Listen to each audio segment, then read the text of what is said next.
Un accordo importante portato avanti da parte della Democrazia Cristiana, Leo Pellegrino con l'UDC. Democrazia Cristiana, scudo crociato Libertas naturalmente, non Democrazia Cristiana Nuova o Nuova Democrazia Cristiana o altre democrazie cristiane con bandiere che sventolano senza ventolo. Da tempo abbiamo deciso, alcuni amici, che bisognava porre fine alle liti e alle vertenze giudiziarie per la rivendicazione del simbolo e del nome della Democrazia Cristiana.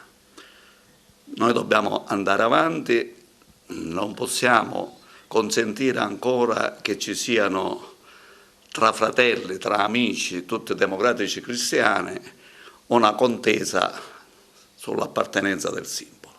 Al di là di ogni considerazione, oggi il simbolo è dell'UDC, Libertas, scudo crociato.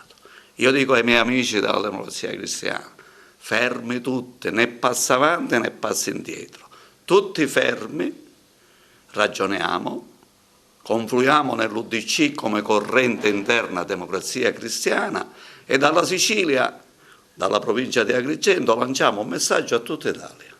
Ritorniamo nella Democrazia Cristiana, scudo crociato, Libertas, UDC, Unione dei Democratici Cristiani, nel senso che apriamo la porta anche a tutti coloro che sono andati via, che sono andati nel CCD, nel PPI, nell'UDC, nel CDU, nelle democrazie europee e così via. La Democrazia Cristiana è una, come una mamma.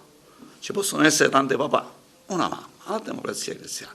Ritengo che questo consenso, questa adesione ci sia stata anche da parte del segretario nazionale dell'UDC Lorenzo Cesa e anche dal commissario regionale della Sicilia, onorevole Decio Terrana. Bene, con noi è l'onorevole Decio Terrana. Onorevole, allora ci parli di questo accordo con Leo Pellegrino e ciò che rappresenta come Democrazia Cristiana. Noi la settimana scorsa abbiamo fatto degli incontri, abbiamo spostato anche il tesseramento che scadrà a fine marzo, proprio per aprire a tutti gli amici che vogliono aderire all'UDC, aderire a questo progetto politico, perché alla fine c'è un sentire comune, perché alla fine tutti quanti mettiamo al centro l'uomo, i suoi bisogni, la famiglia, sono i temi nostri, quelli della solidarietà, sono i temi nostri che vanno riconquistati nel cuore della gente, nel cuore di tutte quelle persone che in questo momento soffrono, perché come vediamo la politica è in crisi e vediamo anche quello che sta succedendo su scala nazionale nelle leggi del Presidente della Repubblica, vediamo che c'è una politica sofferente e una politica in crisi.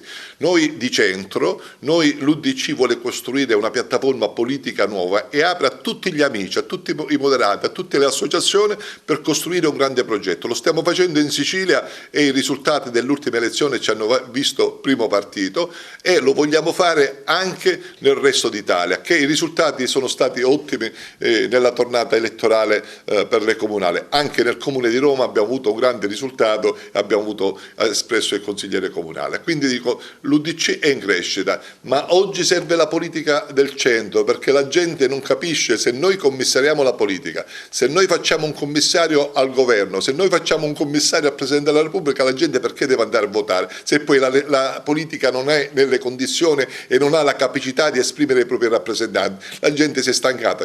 La gente vota e poi il loro voto non viene utilizzato perché come dovrebbe essere utilizzato nel senso più bello della parola, quindi per eleggere i propri rappresentanti, perché la sovranità, non dimentichiamo, è popolare e la utilizza attraverso i suoi rappresentanti. Oggi noi diciamo a tutti gli amici, a tutti gli uomini di centro, a tutti i benpensanti, a tutti quelli che vogliono costruire una nuova stagione, noi siamo qua, vi aspettiamo, perché non ci sono né primi posti né secondi posti, sediamoci tutto attorno a un tavolo rotondo per discutere e costruire un progetto nuovo per il bene della collettività.